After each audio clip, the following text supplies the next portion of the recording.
then, oh!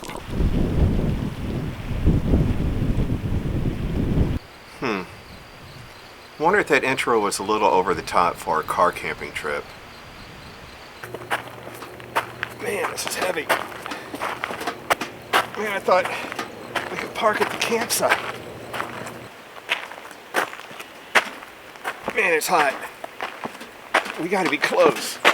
Stairs? Oh, come on. Oh, I can't even see them. Oh. We're almost there. You could do it, Tim. Whoa. Yeah. Oh, yeah. Oh, yeah. Almost. You can do it. Right there. Yep. Yep. Yep. Whew. That is the last time I get a campsite that I can't drive up to.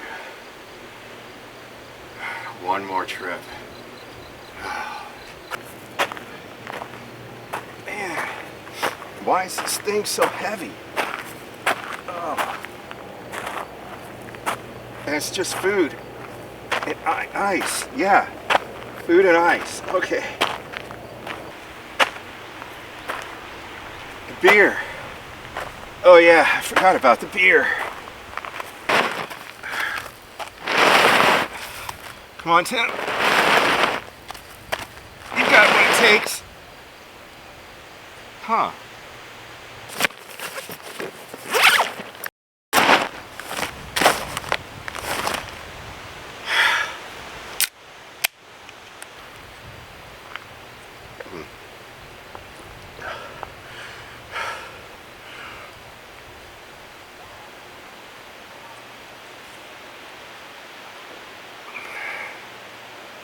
Oh yeah.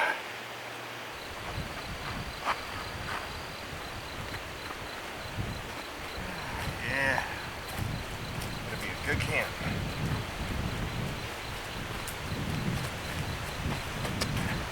Hello, picnic table. Hello, sunshine. I swear, every time I go out I forget something. Last time I came here it was the camera. This time my fishing pole. They have the usual suspects for this part of the country: bass, catfish, bluegill, crappie. Yeah. Man, that's how I had planned to spend the afternoon, was fishing. So looks like I'll kind of walk around and see what's around the park. A lot of trails, so there's a lot to do here. This was a silica sand quarry in operation for over 100 years until it was purchased by the St. Charles County Parks Department in 1999. Now it's roughly, I believe, around 240 acres. We have the quarry lake. There's a wetlands area. There's several kind of extensive quarry operations right in this area. The bluffs and the Missouri River. This is on the border of the Missouri River, and the Katy Trail runs through it. It's one of the very few camping opportunities on the Katy Trail. So here we have this beautiful white silica sand. Powdery, almost like talcum powder, baby powder, that feel. Never gets hot. It's beautiful on a hot summer day. You're not allowed to swim in the lake, but you can sort of wade on the edge. It's really pretty here.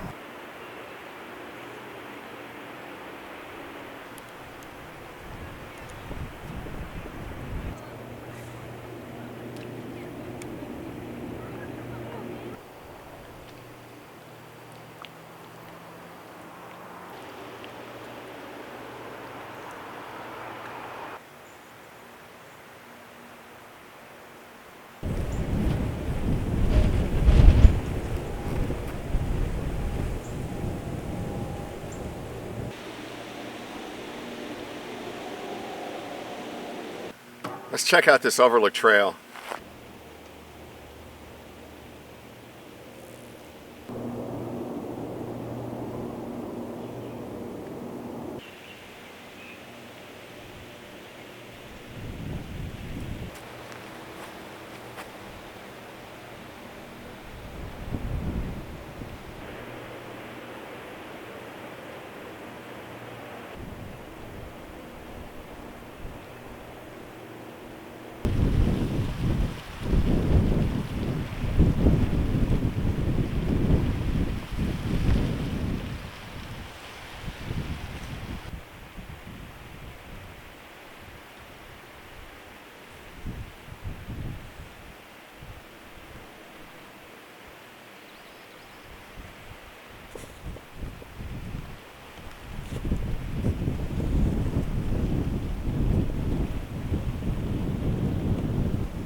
Alright, they have these little like gnats or no-see-ums or midges, I don't know what they're called. Little bitty things you can't really hardly see, but they won't stay out of my ears. Man.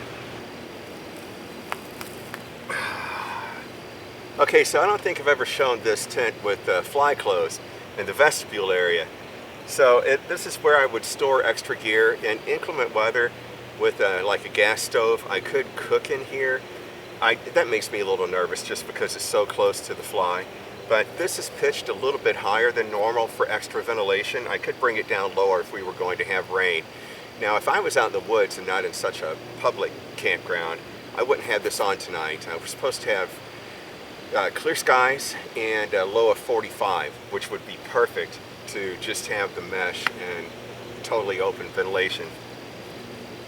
Okay, I'll show you around camp when I finish setting it up. When I think of car camping, I think of,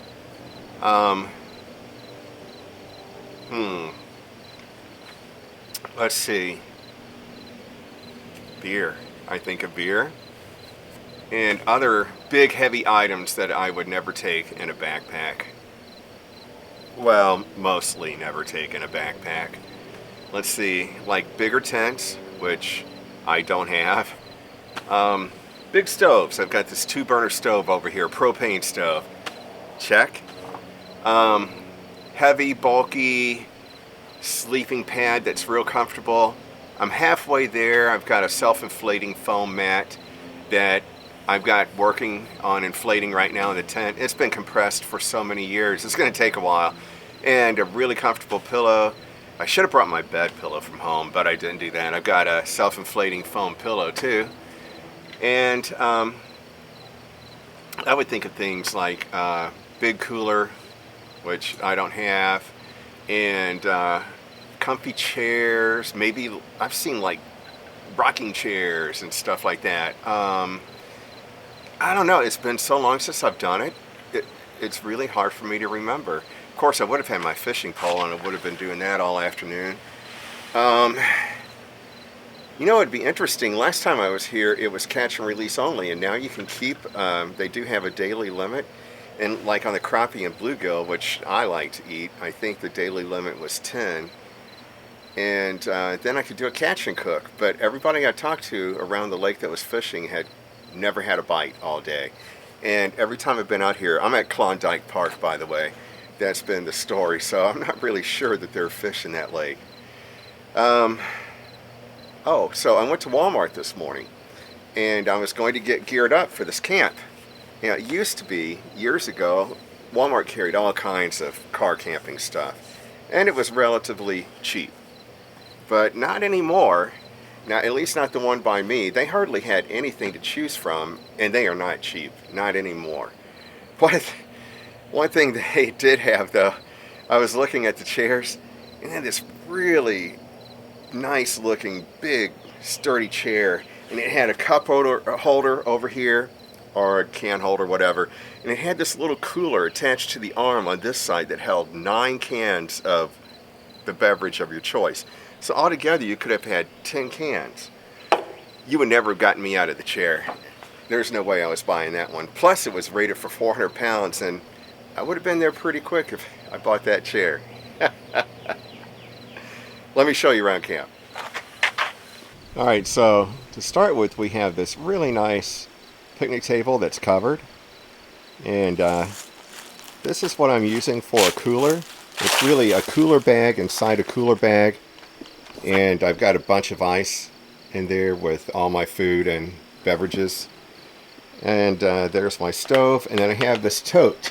And that's what I carried all my gear in. There's my little travel door for the cigars and my book, and the next soldier standing in line to wait his turn. So I still have sleeping bag and just some cookware and jacket, coffee mug, you know, basic stuff. Look at these fire rings. They look brand new. Either brand new or freshly painted. It looks like it's never been used, even though there's ash in there. And then we have these poles to hang a lantern on which I didn't even consider that this morning. That would have been a great idea. And I've got the mat and pillow working on inflating a little bit in the tent. I used to have this big family tent when we would go with the kids, and you could set 4 people up in there and a few chairs in case it was raining. Here's my neighbor who will not be here tonight. In fact, this is a Monday night and I'm the only one here. Woohoo! Okay, so I really don't plan to do much in the way of car camping. I could see how, it's kind of fun every once in a while just to do something different. I really like to have a variety in the way I spend my time outdoors. And there's some times where it kind of works out, like on a road trip. It's nice to camp instead of hotel it or sleep in a car. That's not fun. But I was thinking, if I really did this quite a bit, it does limit your access to certain areas, though, that you only have to, can get to by trail. But if I was to do it more, I think I'd definitely get a bigger tent, something with, if I was really going to do it a lot, I'd get a big enough tent to where I could stand up in it and have that kind of headroom, like I used to have, and then I could have a cot. I would definitely have a cot to sleep on because it's way more comfortable than sleeping on the ground. And I would have one of those rectangular sleeping bags, and now I have a mummy bag, and I find those kind of constricting and just not.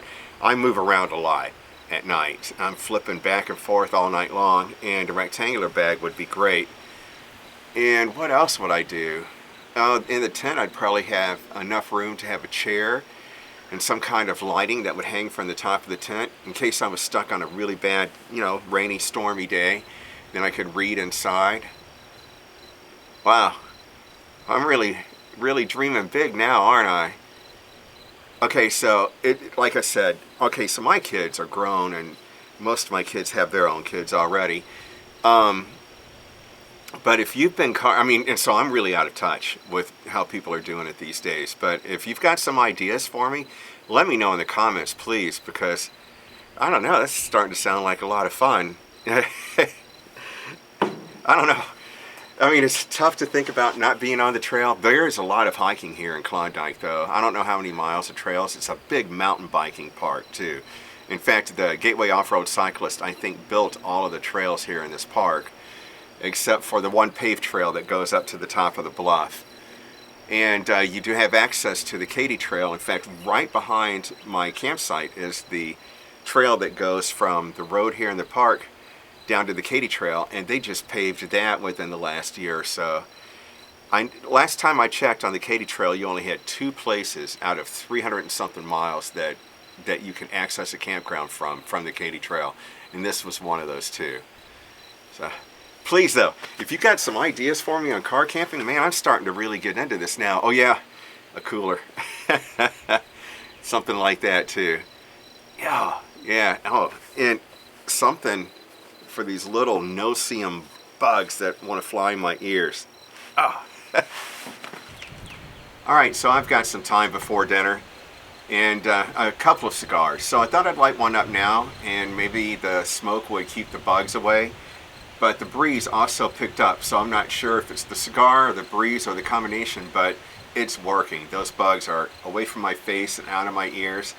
So I thought I'd take the time to read, enjoy a little beverage, enjoy a cigar.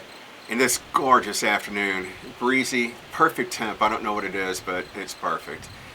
I'm gonna get spoiled. It's gonna be tough to throw a backpack on. Man, I'm having a blast. This is really neat.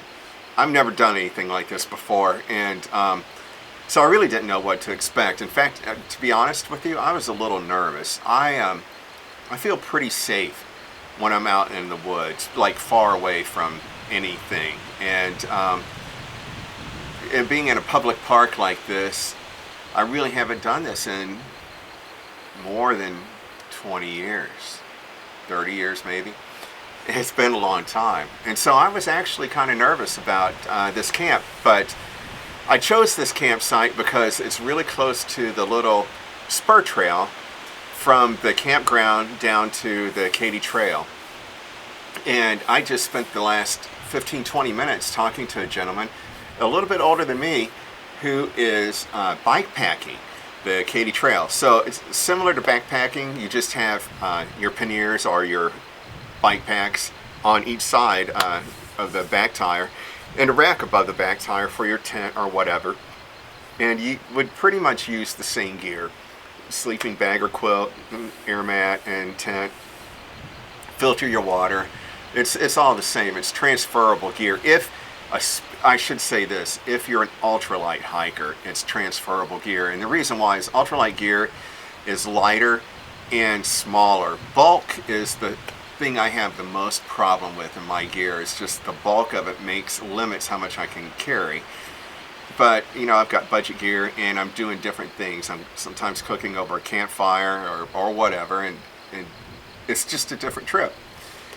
But he's got one more day to finish the Katy Trail. He's heading from west, which I forgot where it starts at, Clinton, I think, Missouri. The Katy Trail does, and he's going to finish in Macon's on the other side of St. Charles. So he's got about another 60 miles to finish it, something like that, and he'll do that tomorrow. So he'll do the Katy Trail in 4 days, which is a really aggressive schedule, to be honest with you. But what a blast. So here in the park, they've got a little group of walk-in campsites with a little kiosk, and so you just have an envelope you fill out, and you've got to have cash, and you pay for your campsite. It's $10 for the night, and you just walk in and pick your campsite. You don't have to get online and reserve it or anything like what you have to go through with the rest of these, and it's reserved for Katy Trail users. So I didn't know about that. That is really cool. I'd offered him a spot here in my campsite if he needed it, but he wasn't too worried about it. He said he talked to the ranger and it was wide open at the walk-ins. But what a blast. I mean, I get to meet interesting people doing interesting things, and I don't really do that when I'm out in the woods, not very often anyway. So I just thought I got interrupted in my reading and had a good time and thought I'd let you know. I'll get back to you when it's dinner time. Hello there. So I'm heating the skillet up, make some dinner. Looking forward to this. I'm actually quite hungry. You know, I didn't have lunch. Well, there we go. Oh, that's high. That is way too high. Let's see. Oh, yeah. Way too hot. Okay. And we'll just do that. Didn't expect that.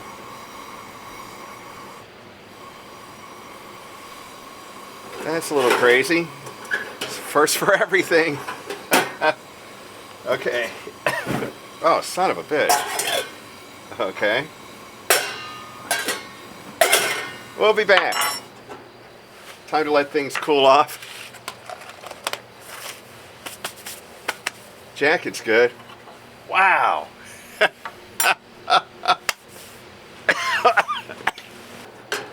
All right, now that you got to witness my first flambe, let's try it again.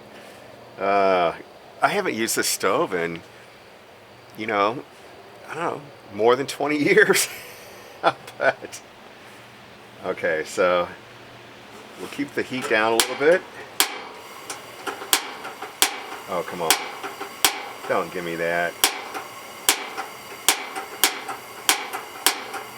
Okay, that's interesting.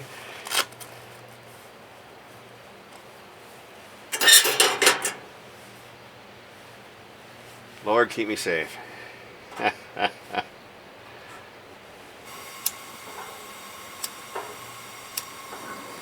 There we go.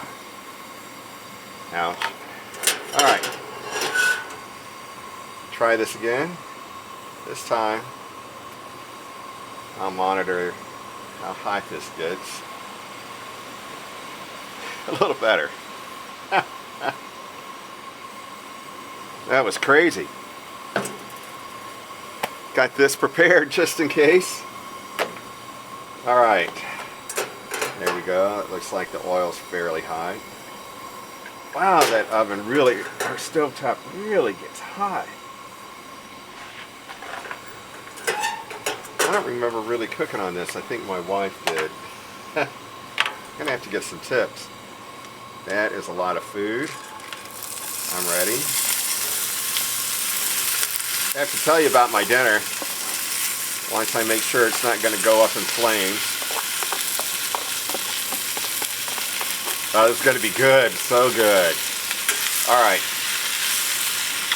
That is still too hot.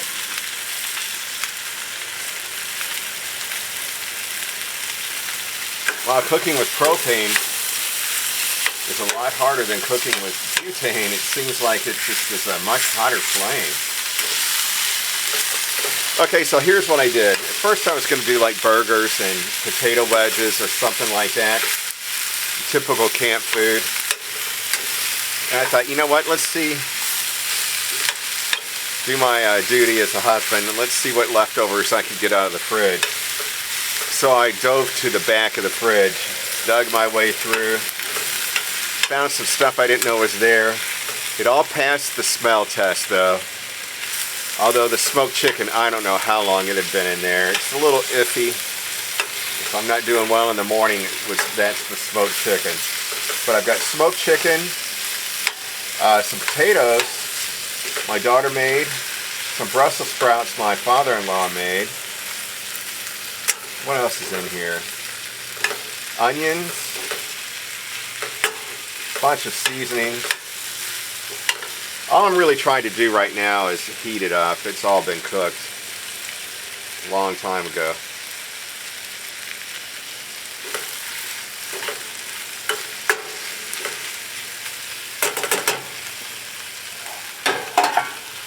Okay, so every Sunday, almost every Sunday, we'll get family together at my house, and the goal is generally to make it easy on my daughter and her boyfriend. They both usually work Sundays, and they have our five grandchildren, and so we try to get together with my in-laws and do all the cooking. So all they have to do is, we'll usually have the kids for the day, and they just show up and eat, just to make it a little easier. And it's fun. It's so much fun. So there's 11 of us all together.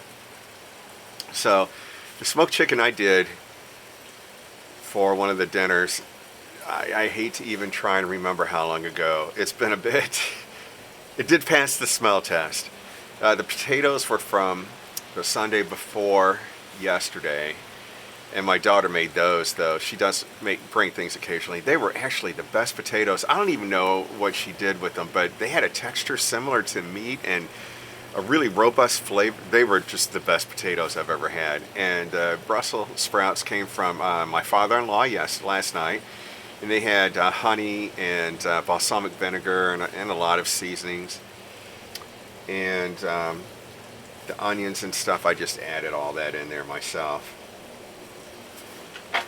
So I decided what I would do is chop it all up and mix it together, fry it up just to heat it, and that would be my dinner. Man, it smells good, and I'm really looking forward to it. So I'm gonna just finish cooking this, and I'll get back to you when it's dinner time.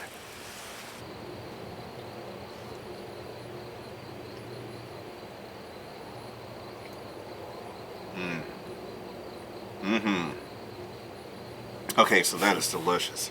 Needs a little garlic. That's the only thing missing. Man, that's good. A little salt, but I happen to have some salt, so there we go. I might have brought a little bit more dinner than I can eat, but I'm up to the task. Now I'm thinking I brought a little bit more breakfast than I can eat, but I'm sure I'll be up to the task again in the morning. So I like this. This is my first time to use this skillet. It's got a foldable handle, the lid, an 8-inch skillet, and it's got stainless steel with, I don't know, like one of those aluminum. The bottom part is like all this really thick metal stuff. And that's probably why I let it get too hot before I put the oil in the first time. But it's really, I like this a lot. So it was a part of my birthday present from my wife. I'm very spoiled. If I haven't told you already, I have the best wife in the world. And she got me some of the stuff that I'll take out bushcraft camping, you know, just campfire cooking, stuff like that. One of the things she also got me, well, the scar I had earlier, she got me as well. That was either Christmas or my birthday. and I think my birthday. If you're a Scotch whiskey person, she got me a bottle of Dalmore cigar malt. And if you know, you know. It's really nice, really good. And another thing she got me was stainless steel French press for like campfire cooking. And I'm going to use that tomorrow morning for the first time. I've never had French press coffee, so I'm really excited to use that. Man, it's good. So I'm going to finish dinner. I'm not going to have you watch me eat it. That's just mean. See you later. Well, I'm down to the last couple of bites, and this has been easy. I didn't think I'd be able to do it, actually. Now, I'm trying to remember... Oh no, good. I thought I had a burn on my jacket. I'm trying to remember everything I just pulled a bunch of Tupperware out of the stuff that I think had been in there the longest, or to get a good mix of veggies and all that. But there was some pasta in here too, and I don't know where that came from. It was good. I mean, the whole thing was really good. So I just had a chat with my second Katy Trail trekker, and he's going to camp just down the ways here, and so that's really cool. And he had this little envelope, and for the $10 for the site. So that's really neat. It's his first trip of the season after winter, and he's struggling a little bit, which I understand. Seems quite a bit older than me. I have a feeling if I was on the Katy Trail this time of year anyway, he just drove by, that I'd probably be one of the younger ones on the Katy Trail. That's kind of surprising, actually. Maybe, I don't know, maybe this summer. I know usually when I'm hiking or walking on the Katy Trail, it's really a good mix of ages out there. So, especially runners. You see a lot of runners out there then, too. It's just kind of early in the season for the Katy Trail. So, I think what I'm going to do is finish up dinner and get on this little spur trail down to the river and check that out. And I'm thinking maybe I'll head over to the Quarry Lake and watch the sunset, or I'll head over there later. I need to orient myself to where the sunset's going to be and at least see the stars. That would be neat. And it's not that far from here, maybe a quarter mile. Get back to you. Alright, so I don't know if this is going to show up, but on these black pants, see how they look yellow, greenish yellow? Everything is covered in pollen. My camera's covered in pollen, I'm covered in pollen. My tent, everything is covered in pollen. Man, you just never know what you're going to get. I love being outdoors. Alright, so we're going to take a little after dinner walk down to the river, or the Katy Trail anyway, and see what's going on there. Yep, that guy that's on the Katy Trail did end up grabbing the spot next to mine. Not the one right next to it. There's like a patch of woods between us. So that's pretty cool. I won't be the only guy out here tonight. I should have scouted out all the tent sites around here. I made my reservations online. You had to do it a minimum of 4 days out. But as I was driving around the park when I first got here, towards the other end of the park, away from the river, you're up at the top of one of the quarry bluffs. Not a river bluff, but a quarry bluff. And there were some sites up there that were kind of really separated from each other and recessed into the woods. You'd have a really good breeze up there right now. That would have been a nice spot. So I'll remember that for the future. So the trail I'm on is access to all the campsites, and it's gravel. We're about to make a turn here. This trail was just recently paved within the last year. And this takes us, this is that spur trail down to the river. This is really nice. I know it's steep because the two cyclists already told me they had to walk their bikes up the hill. I haven't been on it since it was paved, so I'm really looking forward to this. This is really pleasant. I'm kind of surprised I had to throw my puffy on already. It's pretty early, maybe 6:30 at the latest. I didn't expect to have to put it on so soon, but I think the breeze is what did it. So we started by walking out of the campsite. Just made this little jaunt, and I can see my tent. I'm going to flip the camera around. You see this little rock outcrop in the tent. Pretty cool. So I just turned the camera off real quick. Somebody walking up this hill coming from the other direction. Right up there at the top of those rocks is my campsite. That's pretty neat. And this trail is really pretty. It kind of serpentines down the hill to the river.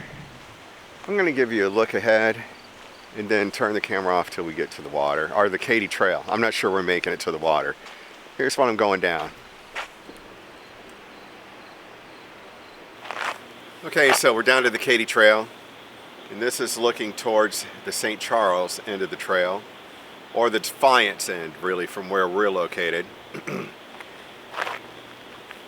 It really has a different look. I haven't been on it since everything greened up. It's kind of closed in, actually, around here. We're not that close to the river at this point. Not as close as I thought we would be. When I need to get up on the bluffs and see. I know we're close to the river. I can hear the Labadee power plant, which is just on the other side of the river from here, and it's kind of got this mechanical white noise that I've heard the entire time I've been here. And it's just a noise you can't really escape. So I know the river's between that power plant and here. So here's towards St. Charles on the Katy Trail. And this is the spur trail up the hill to Klondike Park. Boy, if you're daydreaming, you go right by it.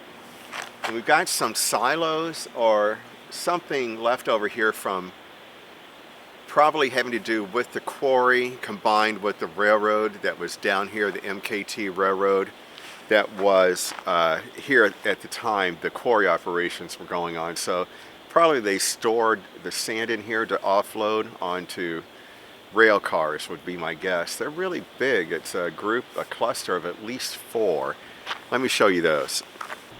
Yeah, so here we are from the ground going up. There are 4 of them. They're quite large. And this is the Katy Trail towards Augusta. There's some metal scrap pieces down here on the ground. And you can see the platform here at the bottom of the silos. I guess some chute access for loading the rail cars. There are other concrete structures up here at the top of the bluff. So there are still remnants of the quarry operations around, mainly on this end of the park though. A lot of it was cleaned up, I would imagine, when they created the public park.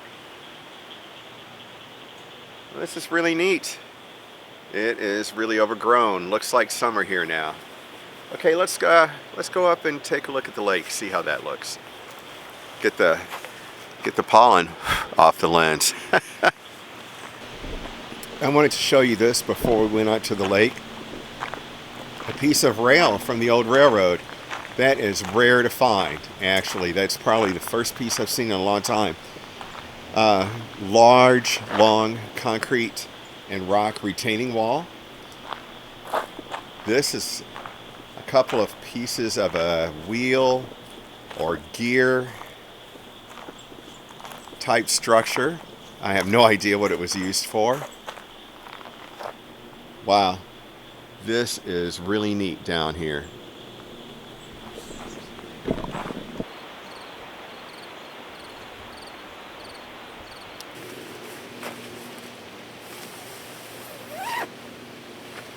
All right.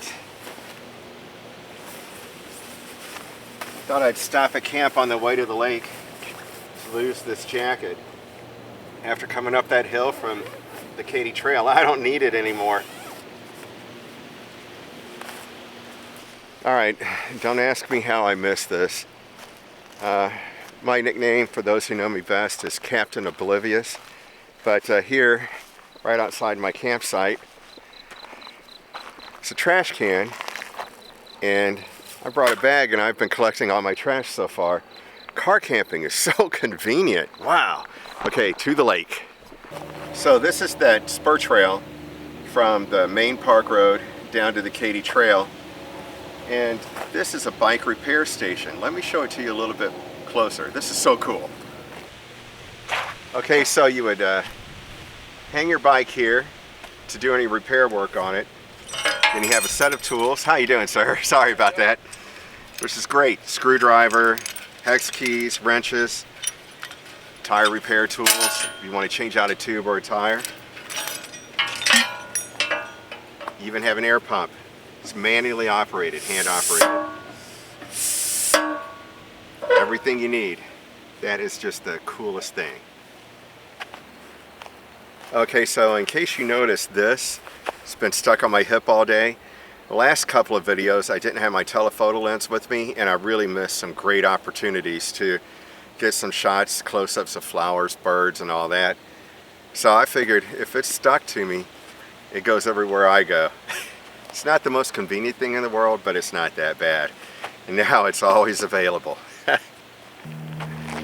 Okay, so the angle of the sun over the water is really harsh right now, but in about another 20 minutes or so it should be gorgeous. I was not sure where the sun would rise and set out here, but over the lake it's going to look beautiful. And I've seen several couples with professional photographers, and there's another couple coming up with their dogs and a professional photographer. Most of them are quite dressed up, so I'll cut this short and get back to you. Okay, when I first got here, the glare of the sun off the water was so bright that the camera would have just been washed out. And then I got wrapped up talking to another gentleman that I met out here with his dog, Lucy. He walks here almost every day with his dog. He lives just a couple of miles from here. And I kind of missed like that peak time of the sun on the water. It's behind the treetops now. Still quite pretty though. This guy was saying that with those groups of people and their professional photographers on the weekend, he'll have 7 or 8 groups out here at a time. I can understand with this water and the white sands, it's beautiful here. I'm going to move around the lake a little bit and see if I could get another shot of the sun on the water.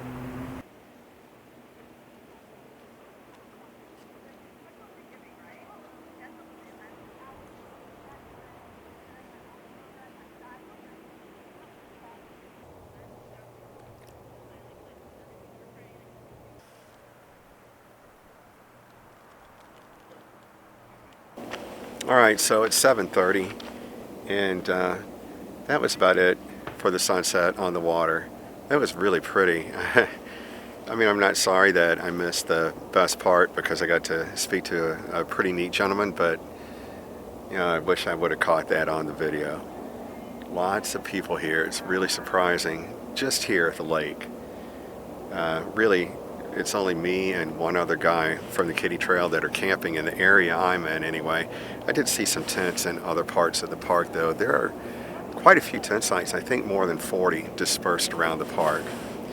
So what I'm going to do is head back to the tent and hopefully I can get up sometime in the middle of the night and see what the stars and moon look like from this lake area. That would be gorgeous, but I'm not making any promises.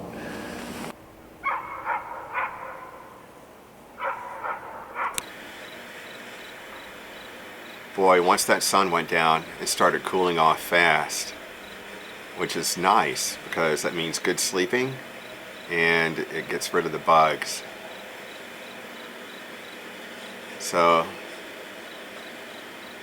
it's about 7:30, maybe 7:45, and time for my second cigar and just some chill time. Maybe some more reading. What a pleasant evening. Wow, it's after 8 o'clock and looking at the viewfinder, it looks super bright on the camera. It's not here, I can tell you that. In fact, the moon's coming up, and if it's not a full moon, it's about as close as you can get to one. It certainly looks full. I think I'm going to have to take a walk, maybe back to the lake to capture it because I can just barely see it through the trees here. Before I do that though, I wanted to talk about why I'm not having a fire tonight. This would be a perfect night for a fire. but you're not allowed to collect firewood here in the park. So you would have to bring your own firewood in. And I don't know, I guess I just can't see buying the firewood. I mean, it's not that I'm cheap, it just seems like I'm never had to do it before. I don't know. So not having a fire is just fine. Most of my campouts, I don't have a fire anyway, so it's not that big a deal. It's just, it would have been nice today, or tonight, I should say. But this is a very quiet park. Other than the gentleman from the Katy Trail off to my left a ways, I think we're the only two campers here tonight. It is a Monday night, and I will have to say, they have little reservation clips at every site. And this weekend, every site that I went by, which is out of the 40-something sites here, I've probably seen half of them. And they are all reserved for this weekend. So this is probably a weekend place. But I can imagine, even when it's crowded, it's a quiet park. This certainly doesn't seem like a party park, and it's very clean. The fire rings look barely used and brand new, like I said. It's wonderful. I mean, it's right here just outside of St. Louis, so it's not surprising it's crowded on the weekends. Let's see if I can find a spot to capture that moon. I'm the only car here. That's the shower house behind my car. It also has an indoor kitchen. The showers are huge. Some of the cyclists actually wash their bikes in those showers.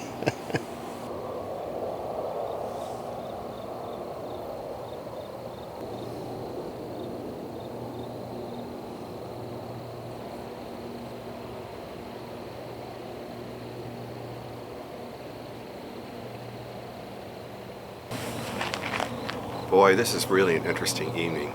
So there's this red light on the front of my camera when it's in record mode, and I've noticed when it's close to me at night, it makes me look red. It's probably what I look like right now. So it's 8:30 and the moon's still rising.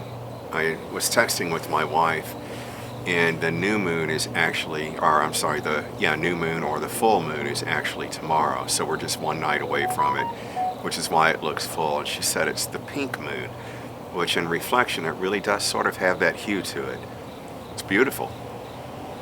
This is a different type of camp out. I mean, besides being a car camping camp out and all of that, and then kind of I don't want to call it a city park, but we're close, you know what I mean?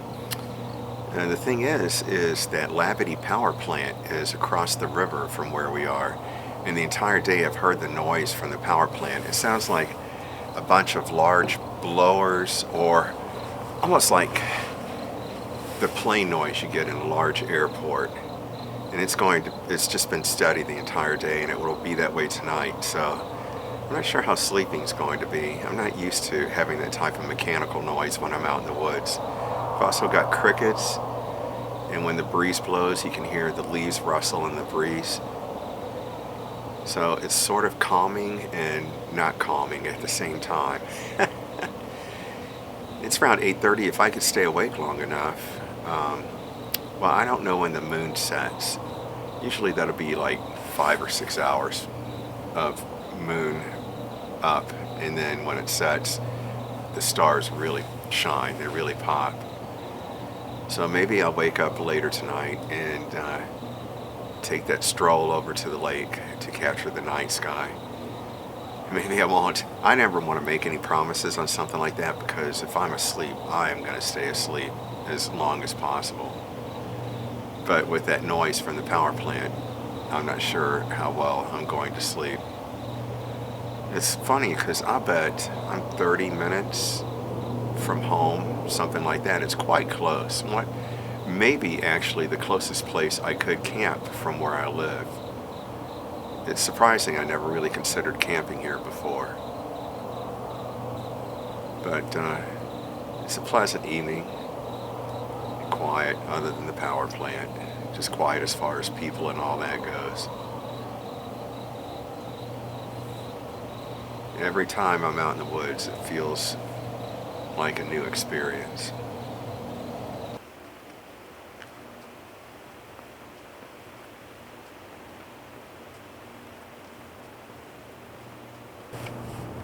Good morning.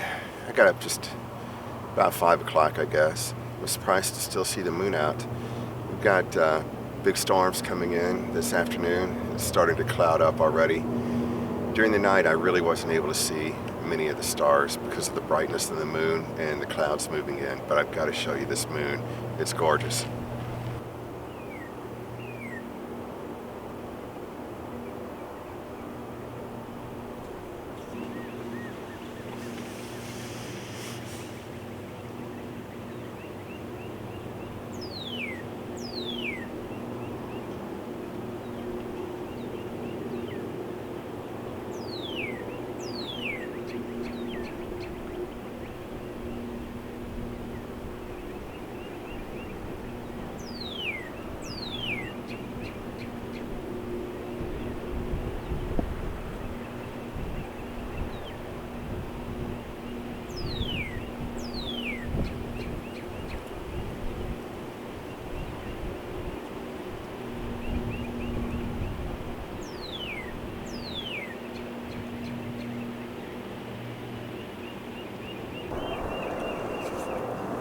Here's the Levity power plant I was camped across the river from all night. It really didn't bother my sleep as much as I expected it to.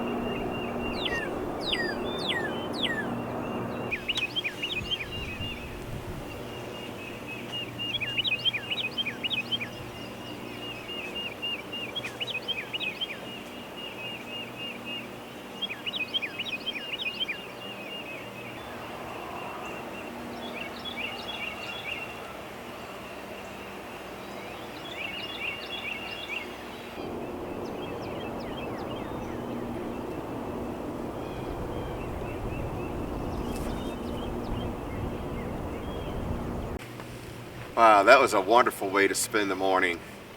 Watch the moon set, sun come up a bit, the vultures came in, and they were just all over the place.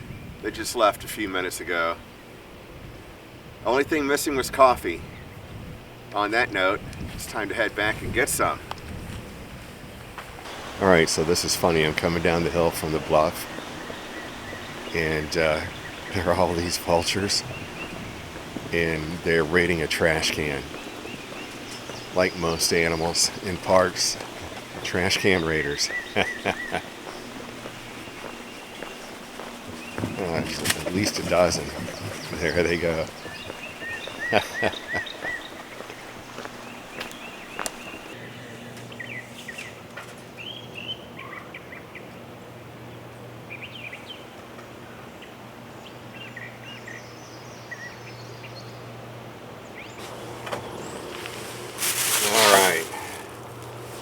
See how this French press goes. Probably should have tried this at home before coming out here, but that's how it goes.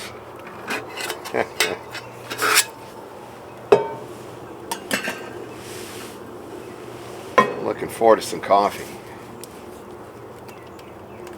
And I think I'll make a little breakfast too.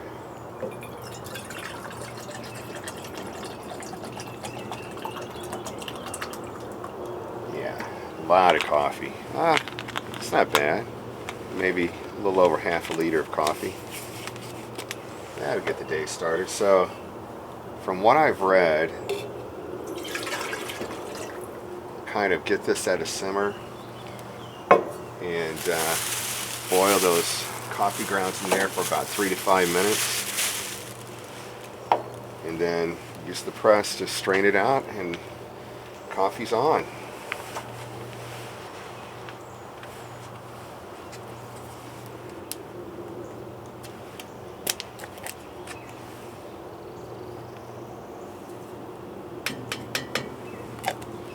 And then take it home to clean it up. This is something I don't think I'd want to clean up out in the woods.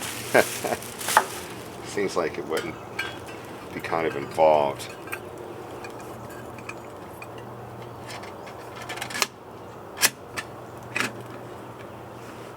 Ta-da! Alright. Oh, nice handle. That's really nice. This will make 48 ounces of coffee. I don't know, 48 ounces of coffee, that'll really kickstart your morning, won't it?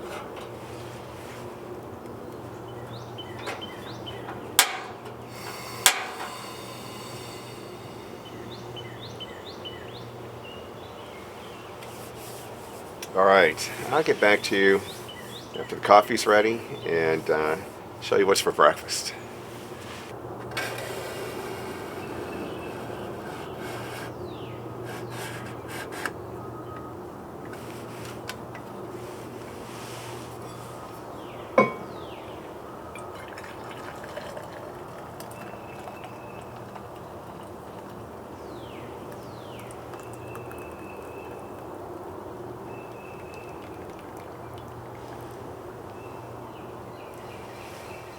Oh yeah, coffee time. Alright, so I'm curious to see how this turns out. Something I haven't cooked in a long time. Spam and eggs. A whole can of Spam. Wow.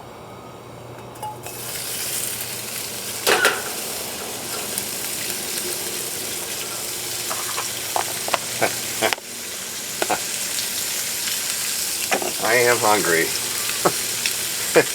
I would never eat this much at home.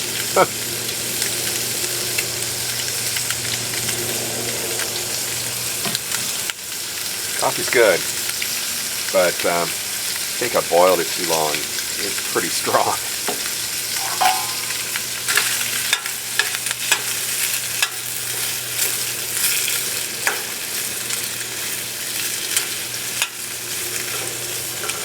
I'll let this brown, get a little crispy on the edges. Then I've got a couple of eggs, some butter, and some cheese to top it all off with. Salt and pepper.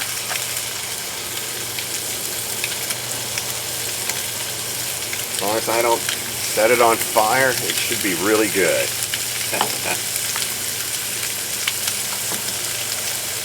I'll show you the finished product when it's done.